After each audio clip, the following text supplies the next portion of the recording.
विलास के ऊपर सवाल उठाते हैं, मैं उनको भी कहना चाहूंगा कि आपकी नाराजगी मेरी सराखों पर कोई दिक्कत नहीं। आपकी नाराजगी तो मेरे उस पिता से भी रही थी जब उन्होंने 2014 में एनडीए का साथ देने का काम किया। उस वक्त भी आप उनसे नाराज हुए थे, बिना इस बात को याद किए कि कैसे 2005 में उन्होंने अपनी पार्टी को समाप्त कर दिया, बिहार में मुस्लिम मुख्यमंत्री बने इस बात की दावेदारी पेश करते हुए। तो आपकी नाराजगी मेरी सराखों पर, और मैं मुसलमान समाज के हर एक व्यक्ति से मैं कहना चाहूंगा कि आपकी नाराजगी मेरे सराखों पर हकीकत है कि मेरे नेता ने भी हमेशा समर्पण भाव से सामाजिक न्याय की लड़ाई लड़ने का काम किया था। मेरी रगों में भी उन्हीं का खून है, उन्हीं के संस्कार हैं। मैं भी उनकी उस सोच को उतनी ही ईमानदारी से आगे लेकर चलने का काम करूंगा। वक्त बताएगा कि चिराग पासवान के द्वारा लिए गए फैसले आपके हक में थे या नहीं थे, पर तब तक अगर आप मुझसे अपनी नाराजगी भी अगर आप रखेंगे तो बस इतना याद जरूर रखिएगा कि चिराग पासवान का समर्पण न सिर्फ उस समाज के प्रति है, अल्पसंख्यक वर्ग के प्रति है, मुसलमानों के प्रति है, बल्कि उससे बड़ा समर्पण मेरे नेता, मेरे पिता आदरणीय रामविलास पासवान जी के विचारों के प्रति है। मेरा कमिटमेंट उनकी आइडियोलॉजी के साथ है और उनकी आइडियोलॉजी सामाजिक न्याय की रही है, और इसके साथ चिराग पासवान ने ना कभी समझौता किया था, ना कभी भविष्य में समझौता करेगा।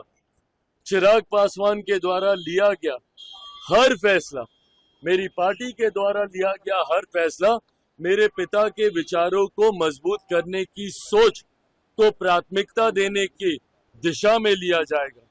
समाज में सामाजिक न्याय को बढ़ाने की दृष्टि के साथ लिया जाएगा, समाज में सद्भावना को बढ़ाने की सोच के साथ लिया जाएगा, और सबको, समाज के हर वर्ग को बराबरी का मौका मिले, अवसर मिले, इस सोच के साथ लिया जाएगा।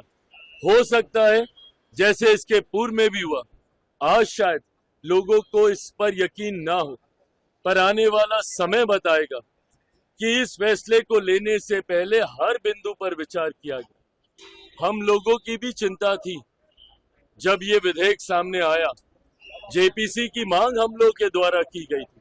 हम लोग चाहते थे कि इस पे एक विस्तृत चर्चा हो। पार्टी की तरफ से हमारे सांसद अरुण भारती जी ने जेपीसी में अपने पक्ष को रखने का काम किया। हर बिंदु पर हम लोगों ने विस्तार से चर्चा की।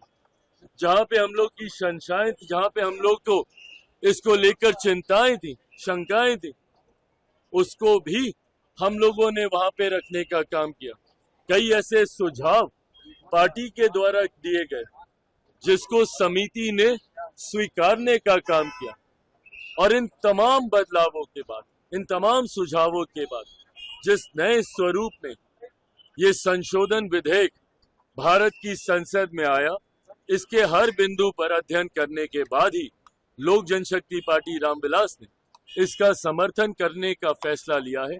मैं मानता हूं कि आने वाले समय में गरीब मुसलमानों के हित में ये विधेयक रहेगा, और समय इसको साबित भी करेगा।